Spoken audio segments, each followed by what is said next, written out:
जिस प्रकार स्वप्न में कोई राजा बन जाता है, कोई भिखारी, किंतु जागने के बाद ना तो वह राजा रहता है ना भिखारी। एक सच्चिदानंद पर ब्रह्म का सहारा ही सच्चा सहारा है। उसका प्यार ही सच्चा प्यार है, क्योंकि उसका प्यार हमारे शरीर के गुणों पर आधारित नहीं होता। उसका प्यार हमारे आत्मा के मूल संबंध के कारण होता है। वह हमारी आत्मा के प्रियतम हैं, प्राणों के नाथ हैं।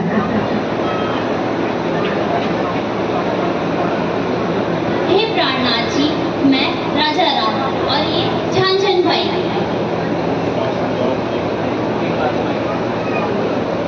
आज आपके श्रीमुख से चर्चा सुनकर हमें बहुत ही आनंद प्राप्त हुआ, इसलिए हमने सोचा है कि आपके साथ आए सभी सुंदर साधुओं की हम वस्त्र वह भोजन की सेवा करना चाहते हैं।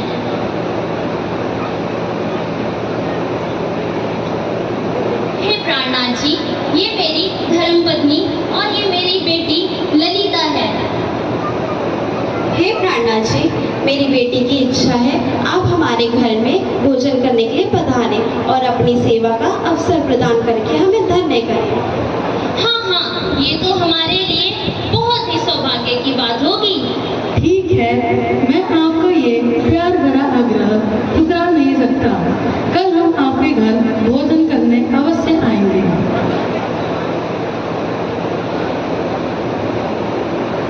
करना ही बनेगा।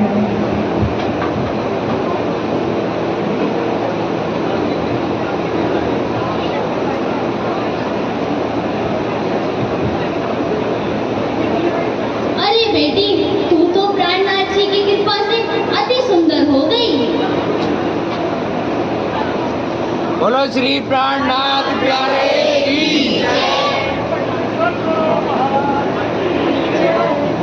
अरे ओ भाग्यवान, सुनती हो? देखो प्राणनाथ जी की कृपा से अपनी बेटी अति सुंदर हो गई। अरे बेटे, तुम प्राणनाथ जी की कृपा से इतनी अति सुंदर हो गई।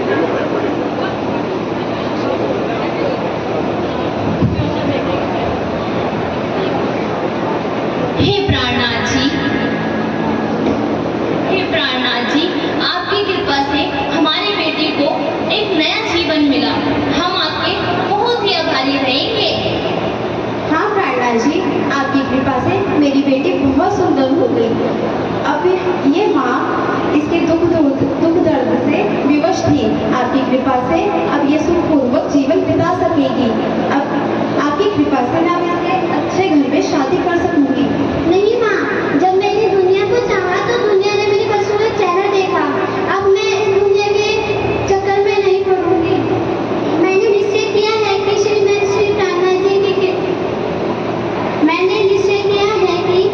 प्राणनाथ जी की कृपा से मैं सुंदर हो गई। अब मैं अपने बाकी जीवन श्री प्राणनाथ जी के चरणों में बिताना चाहती हूँ।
और आनंद में झीलने वाली सखियां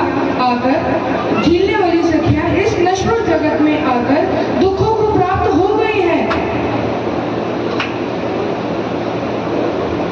सब्जी ले लो, सब्जी ले लो, सब्जी। अरे कांजी भाई, तुरंत ही बाहर जाइए और उस सब्जी वाले को बुलाकर लेकर आइए।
बिल्कुल।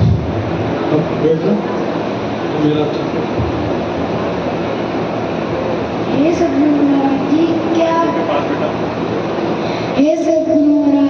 क्या इस संसार में मुसलमानों में भी हमारी परंपरा की आत्माएं आई हैं?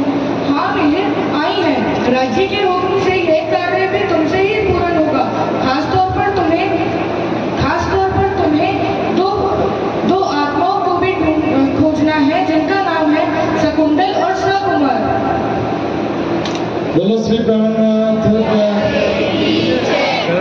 इस कली रूपी राक्षस ने सबके हृदय में अज्ञानता का संचार किया है, जिससे मनुष्य अपने परम लक्ष्य को भूल गया है कि हम कौन हैं, कहाँ से आए हैं। प्रेम आनंद से भरपूर हमारा परम धाम कहाँ है? हमारी आत्मा के पारब्रह्म अक्षरातीत कौन है? चर्चा से तो ये कोई परम ज्ञानी होता है।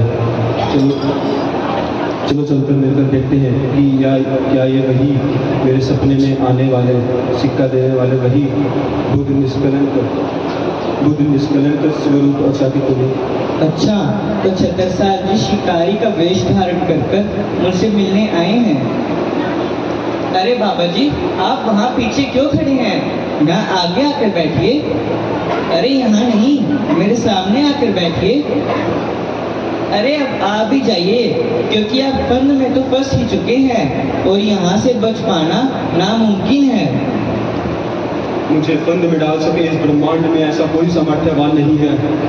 ये काम तो केवल एकमात्र बुद्ध निष्कलंक स्वरूप अक्षातीत से ही हो सकता है।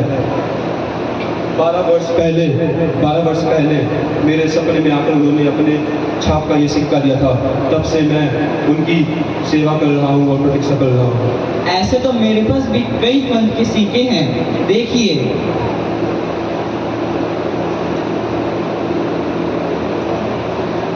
हे प्राण प्रीतम, मुझे क्षमा कर दीजिए।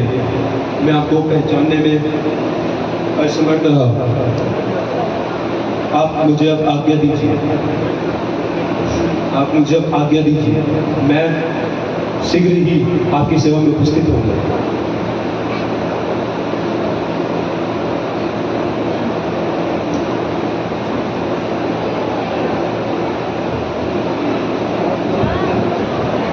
सीन हो गया, बगला सीन प्राणनाथ प्यारे की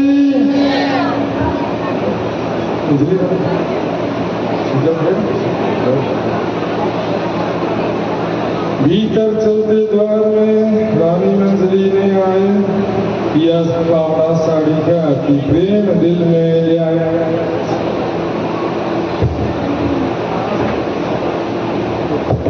रुको मंजरी रानी, ये तुम क्या कर रही हो? तुम तो सेवा में मेरे से आगे जा रही हो। माना कि प्राणनाथ जी सबके आत्मा के प्रियतम है, परंतु सांसारिक रूप से मैं तुम्हारा पति हूँ, इसलिए पावड़ा बिछाने का अधिकार सबसे पहले मेरा है।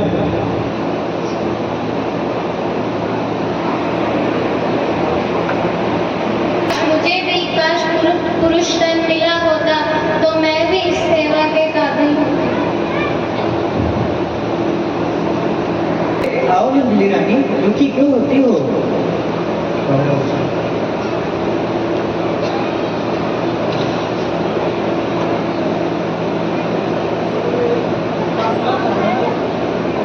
बोलो श्री प्राणनाथ हे वीर बुंदेला, ये क्या कर दिया तुमने? सारे बुंदेलों की इज्जत मिट्टी में मिला दी। बुंदेलों का सिर कभी किसी के लिए सामने नहीं झुकता, चाहे कोई गुरु क्यों ना हो। मंजली रानी ने साड़ी का पावड़ा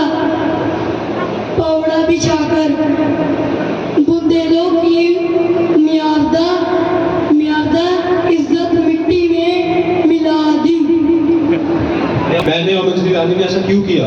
आप सभी को पता नहीं है कि हमारे हवेली में कौन पधारे हैं।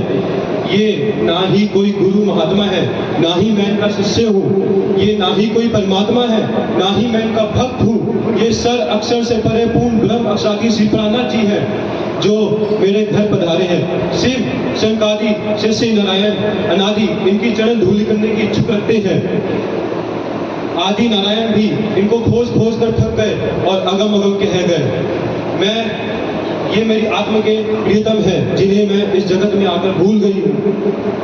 जिस प्रकार दुल्हा दुल्हन को लेने आता है, उसी प्रकार ये मुझे इस संसार से लेने आए हैं। मेरी आत्मा त्रिगुणात्मक कर्मों के बंधन में फंस गई थी। इन्होंने मुझे उससे छुड़ाकर अनन्य प्रेम का रास्ता बताया। ऐसे में अपने प्राणनाथ जी के चरणों में अंगना भाग पकड़ना एवं मछली लानी का पावड़ा बिछोना अनुचित नहीं है। मैं अपने प्राणनाथ जी पर शकुंडल वारी वारी जाती हूँ। हे बाईजुनाथ जी, आप भी श्री जी के साथ सिंहासन पर विराजिए। परम धाम में राज्य युगल स्वरूप है, इनके बिना आरती नहीं हो सकती। विराजे हैं। अगर आपको कोई गुरु महात्मा के रूप में या भगवान के रूप में देखता है तो वह हमारे परम धाम का अंगना नहीं है। हे प्राणनाथ जी, धाम के धनी जी, मैं आपके चरणों में क्या नुछावर हूँ। मैंने तो अपना जीवन तन मन सब कुछ आपके चरणों में नुछावर कर दिया है। मैंने आज तक अनेक राणा राजा बादशाहों को देखा, परंतु ब्रह्म सृष्टि की शोभा योग्य रहनी कुर्बानी आज आप में देखने मिली। आज से मैं आपको निजानंद संप्रदाय की बात सौंपता हूँ। साथ ही आज मैं आपको बुंदेलखंड का महाराज घोषित करता हूँ। आज मैं आपका राज तिलक करता हूँ। बोलो महाराजा छत्रसाल की जय। महाराजा छत्रसाल की, प्राणनाथ प्यारे की। हो गया सुंदर साथ जी, सभी सुंदर साथ प्रणाम।